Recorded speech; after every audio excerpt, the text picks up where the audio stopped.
नमस्कार, शब्द साची विंध्य के समाचार बुलेटिन में आपका स्वागत है। मैं हूं आपके साथ नियाजिया। शुरुआत करते हैं हेडलाइन से। रीवा में स्वास्थ्य सुविधाओं का विस्तार, मुख्यमंत्री ने नई निर्माण इकाइयों का किया भूमि पूजन। सीएम मोहन यादव ने रीवा में भैरवनाथ मंदिर का किया भव्य लोकार्पण। रीवा में चित्रांगन फेस्टिवल का चौथा दिन, फिल्म स्क्रीनिंग और नाटक बज्जूर भड़िया का हुआ मंचन। महाप्रबंधक ने निरीक्षण में रीवा से सीधी तक अप्रैल से ट्रेन संचालन के दिए संकेत। अलग अलग सड़क हादसों में 2 लोगों की एसडीएमएच रीवा में मौत। मऊगंज में जंगली सुअर के हमले से परिवार के 3 सदस्य घायल, बच्ची गंभीर।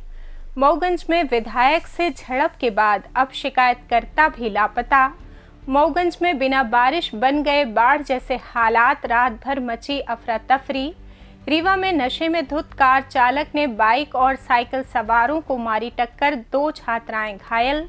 मऊगंज में आग तापते समय चक्कर आने से गिरे वृद्ध की जलकर मौत।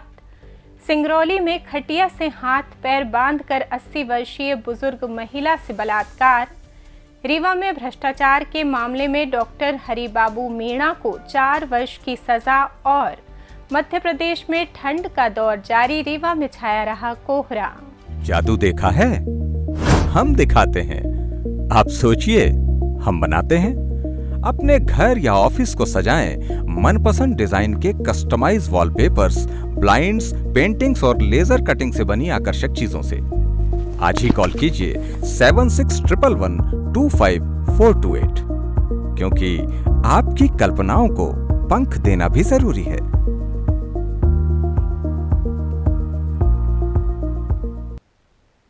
अब खबरें विस्तार से। रीवा में मुख्यमंत्री डॉक्टर मोहन यादव ने आज श्याम शाह मेडिकल कॉलेज परिसर में स्वास्थ्य सुविधाओं के विस्तार की दिशा में ऐतिहासिक कदम उठाया। उन्होंने लगभग 321 करोड़ रुपए से अधिक की लागत वाले 15 विभिन्न निर्माण कार्यों का भूमि पूजन किया, जिसमें नई निर्माण इकाइयों की क्षमता 750 सीट तक बढ़ाने का प्रावधान है। मुख्यमंत्री ने कार्यक्रम में कहा कि इन कार्यों के पूरा होने पर रीवा की चिकित्सा सुविधा पूरे प्रदेश के लिए आदर्श बनेगी। विशेष रूप से कैंसर सहित गंभीर बीमारियों का इलाज सहजता से उपलब्ध होगा। साथ ही मरीजों के लिए लगभग 25,000 बेड की अतिरिक्त सुविधा मिलेगी। उन्होंने बताया कि हमारी सरकार बनने के बाद 60 सीट वाला मेडिकल कॉलेज अब 200 सीट की दिशा में तेजी से अग्रसर है। सीएम ने विंध्य क्षेत्र के विकास पर प्रकाश डालते हुए कहा कि कांग्रेस शासनकाल में रीवा पिछड़ा हुआ था, लेकिन भाजपा सरकार ने रीवा, सीधी, सिंगरौली, शहडोल सहित पूरे अंचल में अभूतपूर्व काम किया है। उन्होंने उप मुख्यमंत्री राजेंद्र शुक्ल और सांसद जनार्दन मिश्रा को बधाई दी। यहाँ रीवा के मेडिकल कॉलेज के अंदर लगभग 750 सीट की नई निर्माण इकाइयों का भूमि पूजन 321 करोड़ से ऊपर की लागत का किया गया, जिसमें 15 अलग अलग निर्माण कार्य जुड़े गए हैं, जिसके माध्यम से भविष्य में रीवा की ये चिकित्सा सुविधा पूरे प्रदेश के लिए आदर्श बनेगी। मुख्यमंत्री डॉक्टर मोहन यादव आज 1 दिवसीय प्रवास पर रीवा पहुंचे, जहां उन्होंने गुड़ विधानसभा क्षेत्र के खामडीह गांव में स्थित प्राचीन भैरवनाथ मंदिर का लोकार्पण किया। ये मंदिर हजारों श्रद्धालुओं की आस्था का प्रमुख केंद्र है और अब भव्य स्वरूप में नजर आ रहा है। समारोह के दौरान मुख्यमंत्री ने मंदिर परिसर में पहुंचकर भगवान भैरवनाथ की विधिवत पूजा अर्चना की और मंदिर में ध्वज चढ़ाया। इसके बाद उन्होंने जनसभा को संबोधित करते हुए क्षेत्र के विकास और धार्मिक महत्व पर प्रकाश डाला। कार्यक्रम की अध्यक्षता उप मुख्यमंत्री राजेंद्र शुक्ल ने की, जबकि सांसद जनार्दन मिश्र, विधायक नागेंद्र सिंह, दिव्यराज सिंह, सिद्धार्थ तिवारी, नरेंद्र प्रजापति, जिला पंचायत अध्यक्ष नीता कोल और भाजपा जिला अध्यक्ष वीरेंद्र गुप्ता सहित अन्य गणमान्य व्यक्ति मौजूद रहे। बता दें कि गुड़ के समीप खामडीह में स्थित भैरव बाबा की ये विशाल प्रतिमा लगभग 10वीं शताब्दी की मानी जाती है। ये दुर्लभ शयन मुद्रा में है और स्थापत्य कला का अनुपम नमूना है। वर्षों तक खुले आसमान के नीचे रहने वाली इस प्रतिमा के संरक्षण और संवर्धन के लिए शासन की एलईडी योजना के तहत कार्य किया गया। प्रतिमा के चारों ओर 2 मंजिला भव्य मंदिर का निर्माण कराया गया। प्रतिमा की ऊंचाई लगभग 31 फीट बताई जाती है और ये एक ही पत्थर से तराशी गई है, जो अपनी भव्यता और आध्यात्मिक महत्व के लिए प्रसिद्ध है। लोकार्पण समारोह में मुख्यमंत्री ने कुल 17 करोड़ 13 लाख रुपए की लागत से 4 प्रमुख निर्माण कार्यों का भी उद्घाटन किया। साथ ही विभिन्न सरकारी योजनाओं से लाभान्वित हितग्राहियों को हित लाभ वितरित किए। रंग उत्सव नाट्य समिति द्वारा आयोजित 6वें Chitrangan international film and theatre festival के चौथे दिन कृष्णा राज कपूर ऑडिटोरियम में सिनेमा और रंगमंच की शानदार प्रस्तुतियां जारी रहीं। फेस्टिवल में कई उल्लेखनीय शॉर्ट फिल्मों की स्क्रीनिंग हुई, जिसने दर्शकों को बांधे रखा। संवाद कार्यक्रम में फिल्म निर्माता और निर्देशक राहुल श्रीवास्तव तथा प्रसिद्ध लेखक, नाटककार व फिल्म निर्माता डीएसपी सूर्य नारायण पांडे ने मंच संभाला। दोनों अतिथियों ने सिनेमा और नाटक से जुड़े विभिन्न पहलुओं पर दर्शकों के सवालों के जवाब दिए और कला के क्षेत्र में चुनौतियों व संभावनाओं पर गहन चर्चा की। ये सत्र युवा फिल्म मेकर्स और थिएटर प्रेमियों के लिए बेहद प्रेरणादायक साबित हुआ। शाम के सत्र में विशेष आकर्षण रहा नाटक बज्जूर भड़िया का मंचन, जिसकी प्रस्तुति टीकमगढ़ की पाहुना लोक जन समिति ने की। चाहे फिल्म हो चाहे नाटक, वो साहित्य का एक रूप है, इसलिए उसमें सबसे महत्वपूर्ण है साहित्य। साहित्य मतलब लेखन, और साहित्य का अर्थ होता है जो समाज के हित में हो। और लेखन और बड़ा मजे का काम है। आप लोग चूंकि मेरे कहने से उतना नहीं मानोगे, अभी बहुत बड़ा नाम है आदित्य धर का। आदित्य धर ने कहा कि फिल्म मेकिंग में सबसे मजे का काम लेखन है। क्यों? क्योंकि इसमें आपको एक पैसा लगना नहीं है। अब आप कल्पना करिए, मैं ये बनाऊंगा, वो सीन में ऐसे लैंड करवाऊंगा, फिर वहां ऐसे होगा, बिना पैसे का मजा है। तो इसलिए उस मजे को लीजिए, चीजें कैसे अपील करेंगी, दूसरों का साहित्य पढ़िए और अपना कुछ गढ़ने की कोशिश करिए। विश्व का तमाम का साहित्य पढ़िए। अभी मुझे आप लोगों से, नई पीढ़ी के लोगों से थोड़ी सी शिकायत है आपसे कि आप लोग पढ़ते नहीं हैं। नहीं, आपको पहले दिन से पता होता है कि सचिन तेंदुलकर, महेंद्र धोनी वो एक्टर नहीं है, तो आप अपने जो आकांक्षाएं हैं उसको लिमिट कर लेते हैं पहले से कि इतना भी अगर मिल जाएगा ना तो मेरा सीन हो जाएगा। वो ग्रेट एक्टिंग के लिए अवार्ड नहीं देंगे आपको भी, बुमराह को कभी नहीं देंगे। आप उसको देखें, बोले सही लग रहा है, तो हम उस चीज को फिट ही ऐसा करते हैं कि वो इस तरह से कट भी करते हैं कि उसका इतने में काम हो जाए। जब सेलिब्रिटी शूट पे आता है, उससे हमारी आकांक्षाएं इतनी होती हैं, वो इतना कर दे हमारा काम हो जाए, क्योंकि एड बना रहे हैं, सिनेमा नहीं बना रहे हैं, और वो इसलिए लाया गया है कि वो बेच पाएगा प्रोडक्ट। बता दें कि ये 5 दिवसीय महोत्सव 1 फरवरी तक कृष्णा राज कपूर ऑडिटोरियम में प्रतिदिन सुबह 11 बजे से रात 9 बजे तक चल रहा है, जहां नगरवासियों को इन सभी कार्यक्रमों में बिना किसी शुल्क के प्रवेश मिल रहा है। रीवा सीधी सिंगरौली नई रेल लाइन परियोजना को प्रबंधक शोभना बंदोपाध्याय की सतत निगरानी में तेजी से आगे बढ़ाया जा रहा है। शुक्रवार को महाप्रबंधक ने निर्माणाधीन रीवा सीधी रेलखंड पर सोन नदी ब्रिज और संबंधित ट्रैक का गहन निरीक्षण किया। निरीक्षण के दौरान bridge layout, drawing, girder, span संरचना, bridge bearing, plate, channel, sleeper, chair plate सहित विभिन्न तकनीकी और संरक्षा संबंधी पहलुओं की विस्तृत जांच की गई।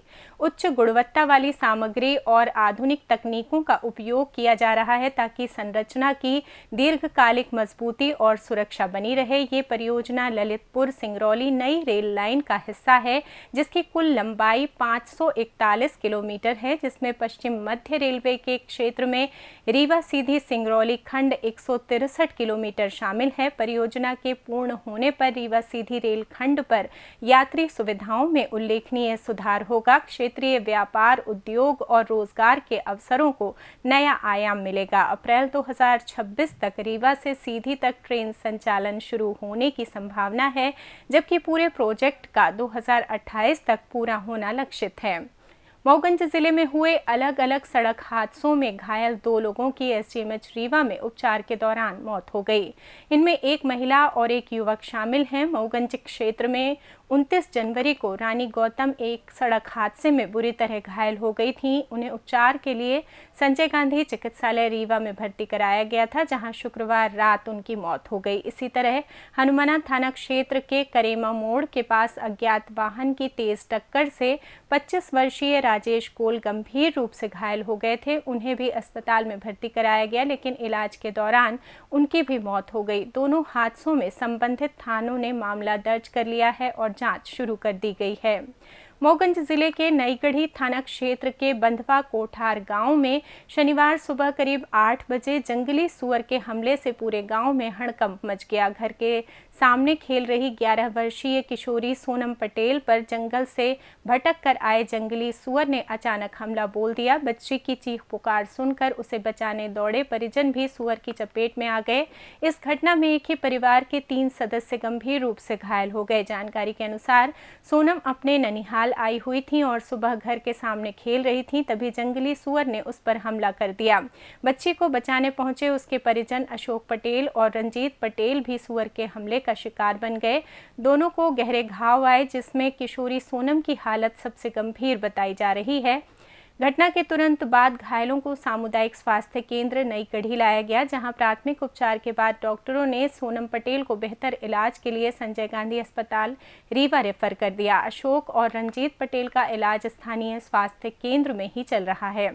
मऊगंज क्षेत्र में बाईपास के पास चल रहे जमीनी विवाद ने अब रहस्यमयी मोड़ ले लिया है। भाजपा विधायक प्रदीप पटेल 5 जनवरी से लापता चल रहे हैं, जबकि विवाद के पीड़ित पक्ष के अनिल पांडे भी 28 जनवरी की शाम से गायब हैं।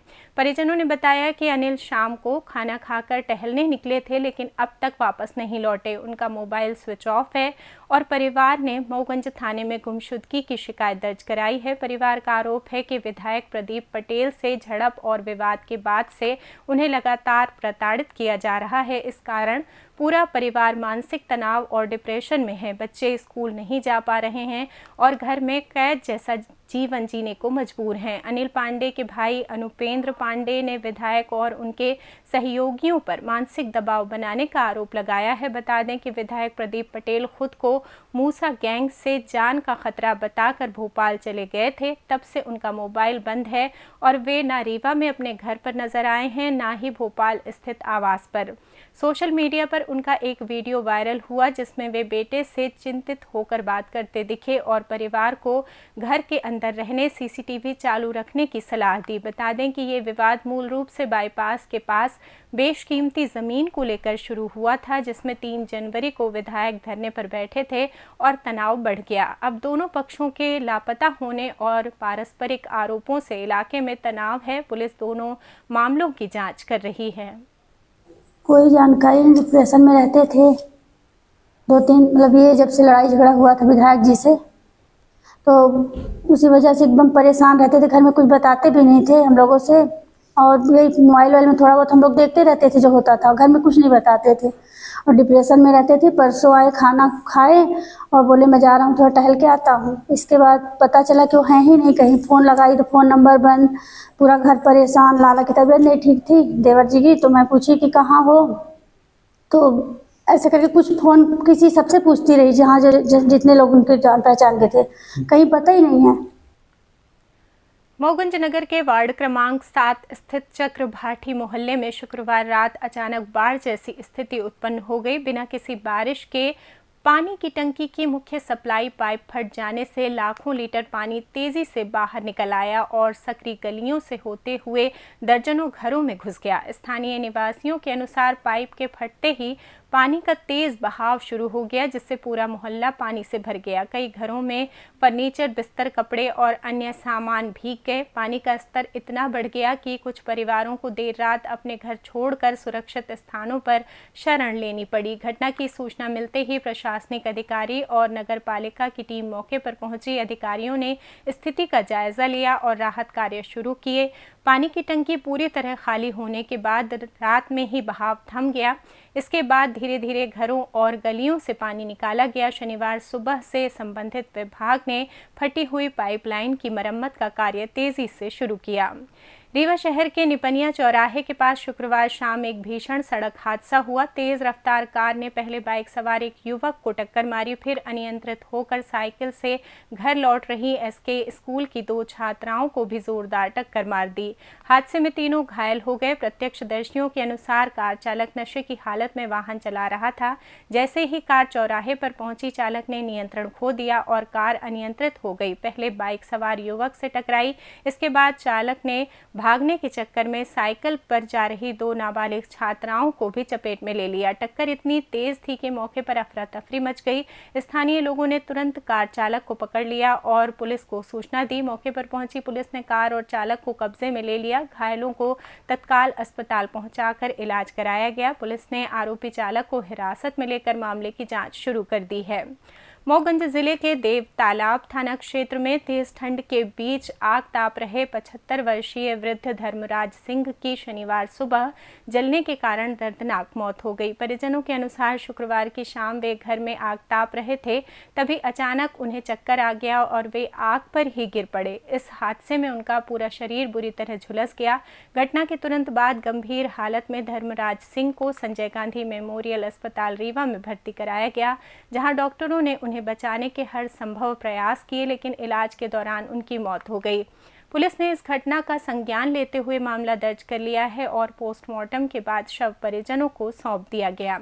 सिंगरौली जिले के चितरंगी थाना क्षेत्र में एक दिल दहला देने वाली घटना सामने आई है। 80 वर्षीय बुजुर्ग महिला के साथ उसके नाबालिग रिश्तेदार ने कथित तौर पर बलात्कार किया। आरोपी युवक को पुलिस ने त्वरित कार्रवाई करते हुए गिरफ्तार कर लिया है। इस घटना के बाद पूरे इलाके में तनाव का माहौल है। पीड़िता ने पुलिस को दी शिकायत में बताया कि घटना शुक्रवार रात करीब 12 बजे हुई। पड़ोस में रहने वाला उसका देवर का बेटा, जो नाबालिग है, शराब के नशे में धुत अवस्था में उसके घर पहुंचा। युवक ने रात भर वहीं ठहरने की इच्छा जताई, जिस पर महिला ने उसे घर में रहने की अनुमति दे दी। देर रात जब बुजुर्ग महिला गहरी नींद में थी, तब आरोपी ने उन पर हमला बोल दिया। आरोप है कि युवक ने महिला के हाथ पैर खटिया से बांध दिए और उसके साथ बलात्कार किया। पीड़िता ने अप्राकृतिक कृत्य का भी आरोप लगाया है। महिला की चीख पुकार सुनकर आसपास के लोग मौके पर पहुंचे, लेकिन तब तक आरोपी फरार हो चुका था। घटना के बाद बुजुर्ग महिला ने चितरंगी थाने पहुंचकर मामला दर्ज कराया। पुलिस ने आरोपी नाबालिग युवक को गिरफ्तार कर लिया। रीवा लोकायुक्त पुलिस की ट्रैप कार्रवाई में पकड़े गए श्याम शाह चिकित्सा महाविद्यालय के रेजिडेंट डॉक्टर हरिबाबू मीणा को भ्रष्टाचार निवारण अधिनियम के तहत दोषी ठहराया गया है। रीवा की विशेष अदालत ने उन्हें 4 वर्ष के सश्रम कारावास की सजा सुनाई है। शिकायतकर्ता रामकृष्ण तिवारी ने 4 जुलाई 2015 को डॉक्टर मीणा के खिलाफ 2000 रुपये रिश्वत मांगने की शिकायत की थी। लोकायुक्त ने डिजिटल वॉइस रिकॉर्डर जारी कर बातचीत रिकॉर्ड की, जिसमें आरोपी ने मरीज मनोज के इलाज के लिए रिश्वत की मांग की। 6 जुलाई 2015 को ट्रैप में 1500 रुपये लेते पकड़े गए। जांच पूरी होने के बाद अभियोग पत्र दाखिल किया गया। मौसम की बात करें तो मध्य प्रदेश में कई हिस्सों में ठंड और कोहरे का प्रभाव बना हुआ है। रीवा जिले में मौसम मुख्य रूप से बादलों से घिरा रहने वाला है। अधिकतम तापमान 23 से 25 डिग्री सेल्सियस के आसपास रहा, जबकि न्यूनतम तापमान 11 से 13 डिग्री तक दर्ज किया गया। सुबह के समय कोहरा छाया रहा, जिससे दृश्यता प्रभावित रही। मध्य प्रदेश में समग्र रूप से ठंड जारी है। भोपाल, इंदौर, रीवा सहित अन्य जिलों में तापमान 2 से 3 डिग्री तक गिरा है। रीवा संभाग में रात के तापमान में गिरावट देखी जा रही है। हालांकि अगले कुछ दिनों में तापमान में धीरे धीरे वृद्धि की संभावना है, लेकिन सुबह शाम ठंडी बनी रहेगी। बारिश की कोई संभावना नहीं है। मौसम शुष्क रहेगा। इसी के साथ ये समाचार बुलेटिन समाप्त हुआ। कल फिर मिलेंगे नई खबरों के साथ। जुड़े रहिए शब्दसाची विंध्य से, और विंध्य से जुड़ी तमाम खबरों के लिए हमारे चैनल को सब्सक्राइब कर दें। अपने आसपास की खबरें हम तक पहुंचाने के लिए स्क्रीन पर दिए नंबर पर आप संपर्क भी कर सकते हैं। धन्यवाद।